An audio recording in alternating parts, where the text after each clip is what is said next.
સુરેન્દ્રનગર જિલ્લા કલેક્ટર કચેરી અને બહુમાળી ભવનમાં આવતા લોકોએ સુવિધા સામે સવાલ ઉઠાવ્યા હતા। અહીં ફાયર સેફટીના સાધનો બંધ હાલતમાં તેમજ ફાયર એનઓસીનો પણ અભાવ જોવા મળ્યો હતો। તેમજ શહેરની અન્ય સરકારી કચેરીમાં પણ ફાયર એનઓસી લેવામાં ન આવી હોવાનો શહેરીજનોએ આક્ષેપ કર્યો હતો। તેમજ બહુમાળી ભવન આરટીઓ ઓફિસ, ખાણ ખનીજ વિભાગ અને કલેક્ટર કચેરીમાં પણ એક જ પ્રવેશ દ્વાર હોવાનું બહાર સામે આવ્યું હતું।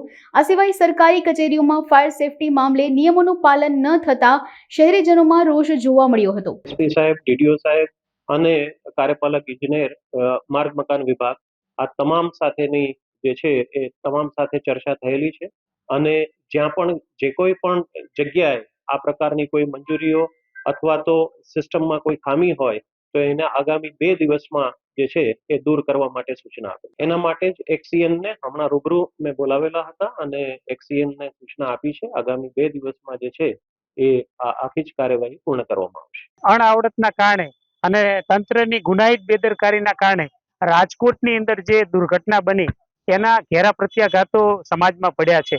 જે લાગણીશીલ માણસો છે એમાં બહુ ખૂબ ઘેરા પ્રત્યાઘાતો પડ્યા છે અને ખાસ કરીને તંત્ર દ્વારા પણ આ ઘટનાને ભીનું સંકેલ છે એવો એક લોકોની અંદર ચર્ચા ચાલી રહી છે। ત્યારે આપણે જૂની એક કહેવત છે કે ઘોડા છૂટી ગયા પછી તબેલાના તાળા મારે। અત્યારે સુરેન્દ્રનગરની અંદર સફાળું તંત્ર જાગતું થયું અને દરેક જગ્યાએ જઈને જે આવા મનોરંજનના જાહેર સ્થળો છે અથવા તો આ બહુમાળી ભવન છે, કલેક્ટર કચેરી છે, આપણું આરોગ્ય કેન્દ્ર છે અને બીજા જે સ્થળો છે ત્યાં જઈ અને સેફટીના સાધનોની તાત્કાલિક તપાસ કરવા માંડ્યા।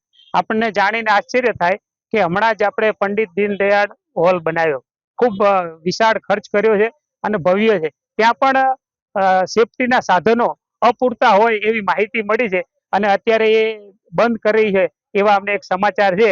અત્યારે તમે સુરેન્દ્રનગરની બજારમાંથી પસાર થશો તો અહીંયા જે ખુલ્લા વીજ વાયરો છે, થાંભલાની અંદર એટલા બધા ગૂંચળા છે કે આવનાર સમયમાં જો વરસાદ થાય, વાવાઝોડું થાય તો ક્યાંય પણ શોર્ટ સર્કિટ થાય, મોટી આગ ઉત્પન્ન થાય। અત્યારે તમે સુરેન્દ્રનગર જો કેટલા વીજ વાયરો ખુલ્લા પડ્યા છે, મોટા મોટા હોર્ડિંગ્સો હજુ લાગેલા છે। આ તંત્રની અત્યારે પણ એટલી જ ઘોર બેદરકારી છે। સુરેન્દ્રનગરનું તંત્ર એટલું જ નગરોડ છે, હજી પણ સેફટીના સાધનોની તપાસ નથી થતી અને ખૂબ બેદરકારી આ લોકો દાખવી રહ્યા છે। સુરેન્દ્રનગર કલેક્ટર કચેરી, બહુમાળી ભવન અને આવી સરકારી જે તમામ ઇમારતો છે એની અંદર સુરેન્દ્રનગર ચીફ ઓફિસર દ્વારા જે કાર્યવાહી કરવામાં આવી છે રાજકોટની અંદર જે કરુણાંતિકા થઈ છે એના પછી હવે આ બધી ઘટનાઓમાંથી એવું થઈ રહ્યું છે કે ઘોડા ભાગી જાય ને તબેલાના તાળા મારવાના। હવે તમે જુઓ અહીંયા કલેક્ટર ઓફિસની અંદર ફાયર સેફટીના જે ઉપકરણો છે એની દર 6 મહિને સક્ષમ અધિકારીઓની દેખરેખ હેઠળ મોક ડ્રીલ યોજવાની હોય છે અને તપાસ થવી જોઈએ કે ભાઈ આ જે ઘટનાઓ બને, આગની ઘટના બને ત્યારે આ ઉપકરણો કામમાં આવે એવા છે કે નહીં। આ એટલા બધા જૂના સાધનો છે અને મને નથી લાગતું કે આની મોક ડ્રીલ કે આ તપાસ કરવામાં આવી હોય અને આ પ્રકારની કામગીરી કરવામાં આવી હોય। આજે હમણાં જ જાણવા મળ્યું છે કે પંડિત દીનદયાળ હોલ ની હમણાં જ નવો બનાવ્યો છે, લાખોના ખર્ચે, કરોડોના ખર્ચે બનાવવામાં આવ્યો છે। હવે અહીંયા ફાયર સેફટીના જે સાધનો છે એ નહીં હોવાના કારણે અથવા અપૂરતા હોવાના કારણે સુરેન્દ્રનગર નગરપાલિકાના ચીફ ઓફિસર દ્વારા હવે પછી પંડિત દીનદયાળ હોલ કોઈને ભાડે આપવામાં ન આવે એવી સૂચના કરવામાં આવી છે।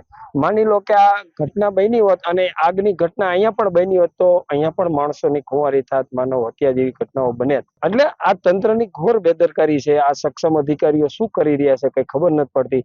આમ જનતાની અંદર એવા પ્રશ્નો ઉઠી રહ્યા છે કે આવી ઘટનાઓ બને એની રાહ જોઈ રહ્યા છે અધિકારીઓ। તો જેમને જે પ્રકારની કામગીરી સોંપવામાં આવી છે એની અંદર આ ઉણા ઉતરી રહ્યા છે આ સક્ષમ અધિકારીઓ અને એમના પોતાના કામો માટે કરતા હોય કાર્યવાહી એવું લાગી રહ્યું છે।